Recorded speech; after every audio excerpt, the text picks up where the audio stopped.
Alright, MrSotko here, and welcome back to another Warcraft 3 replay cast. Today it's a 1 vs 1 on Terenas Stand. It is game number 2 in a series of 3 in the Pro Gaming League tournament between our teal human player, Infi, and down on the bottom we have our red Night Elf player, Remind.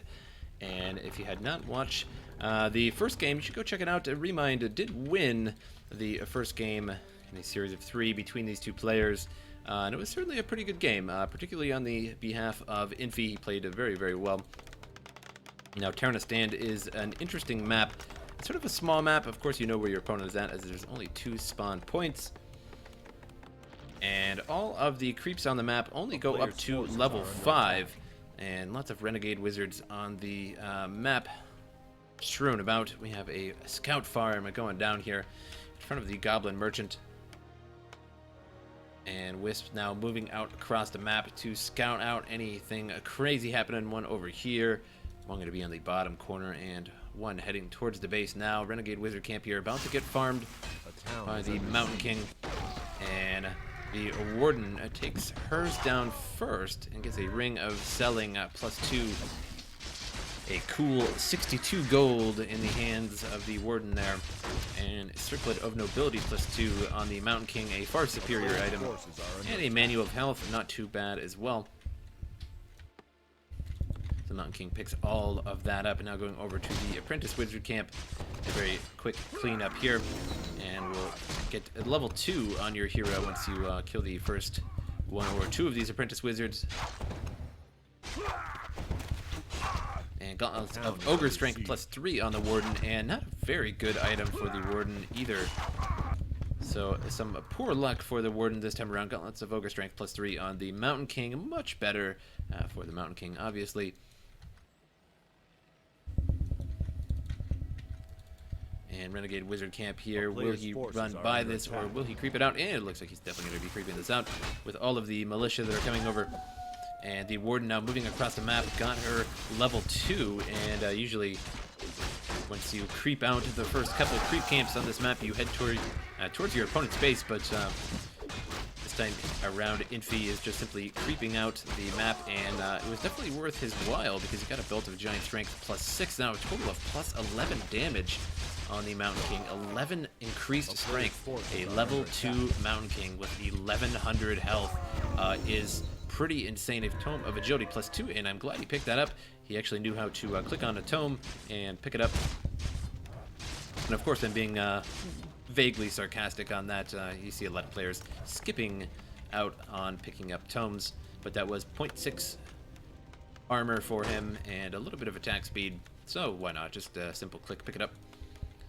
With 1175 health now on this level 3 Mountain King. Unbelievable amount of health, as he does have a total of +11 additional strength with all of these items here. So a very insane Mountain King right now, and I'm sure the Warden is not thinking she's in too good of a shape right now.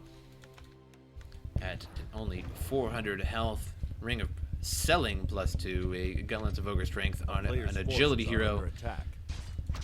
Not doing so good with the item drops, but that is the way of the road, the way she goes in Warcraft 3, and an archer will fall there. Quick experience for the Mountain King, and does not suffer too much for it.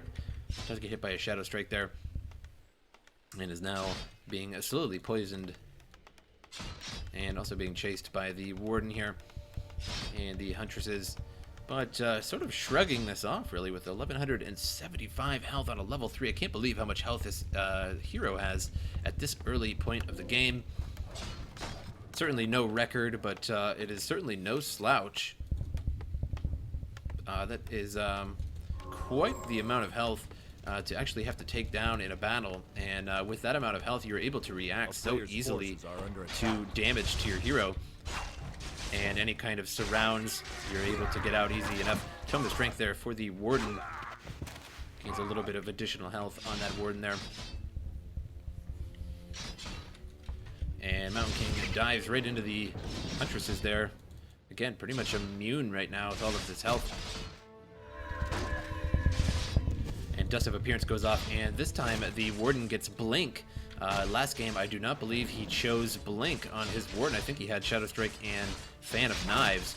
Not really too sure on that, but he did not blink last game. He was surrounded, and I believe he had the mana to blink, but he just didn't do it. And then sort of lost the game because of that. So I'm assuming he didn't have it at all. And Footman and the Huntresses going out of here and weaving back and forth. And Ancient of War slowly making its way to the battle, but it's going to be very, very late to the party. The expansion up and running for the human player, Infi, and running pretty well too. Already has an Arcane Tower, and the expansion all up and running. At a very early point in the game, and now the Mountain King here suffered a Shadow Strike, so slowly losing health there. Not too much at level 1, a Shadow Strike, of course. Huntress will fall here, gets a little bit more experience with that Mountain King, and now somewhat close to level 4. The Warden has quite the ways to go till level 3. And one Footman here takes a Shadow Strike and will fall to the Huntresses, gets a little bit more experience with that Warden, closer and closer to level 3. And this Warden really, really needs level 3 for that level 2 Shadow Strike, as it starts to pick up some speed once you get the level 2 Shadow Strike. Level 1 is fairly lame, if you will. Ancient of Wonders here instantly canceled, as those Footmen are going to thrash it all up there.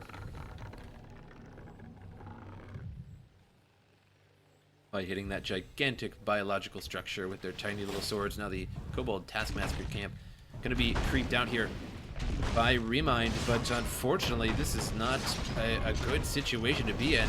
It's on the wrong side of this creep camp, and Tome of Agility, and I cannot see if it's Tome, no, it is just a +1 there.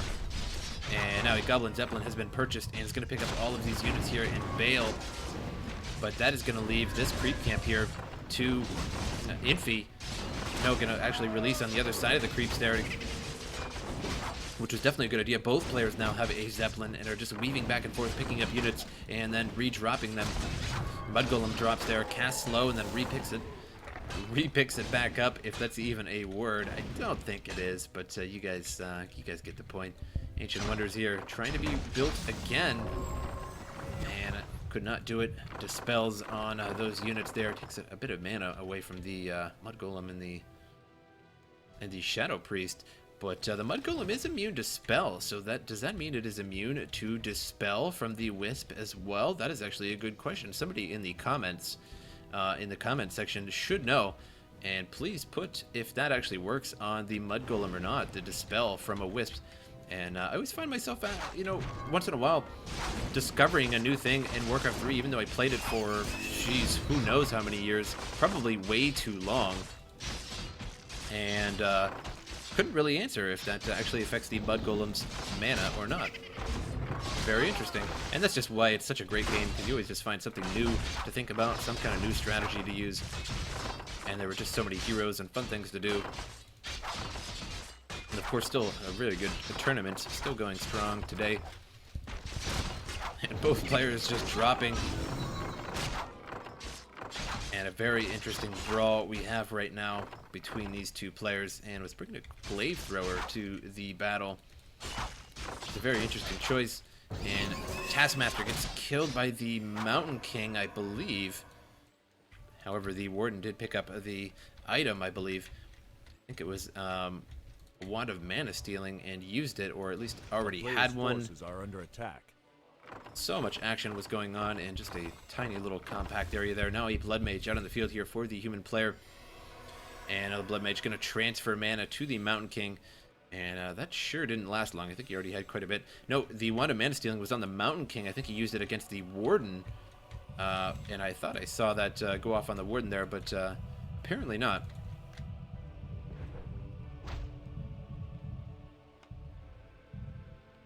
Another Warden, only 2 Huntresses, and this may be one of them.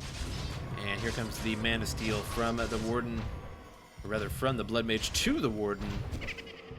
And does steal quite a bit of mana there, and Warden may fall, but narrowly. avoids death there and was picked up by the Zeppelin. He's now on the bottom of the ground and almost hit by a Stormbolt, but got picked up once again at just the right point. And the Mountain King just pushing forward here at 450 health left on that Mountain King. 1,250 total health on the Mountain King at level 4. Which is very, very impressive indeed. Now as Stormbolt goes off on the Warden, and Warden falls there, which is GG for Remind. And so what that means, Infi will be moving on in this tournament. There were some games before these particular games, but I decided to cast Remind and Infi because two clearly legendary Warcraft 3 players. So I hope you guys enjoyed those. But he will be moving on. I believe the next set of games consists of Infi, and I can't remember who else offhand, but they may be on my channel, so keep an eye out for those. They probably won't be on till a day or two after you see these two matches, but should get around to it sooner or later. Units produced pretty much similar, actually. And 4 and a 1 to a 3, so Remind also out-creeped, out-leveled once again in the second match, and many more gold hath been mined from Infi there. Nearly 4,000 more from Infi, so that is a significant advantage, and as the game passed, it would have been bigger and bigger and bigger. But I hope you guys enjoyed this replay, and I will see you guys next time.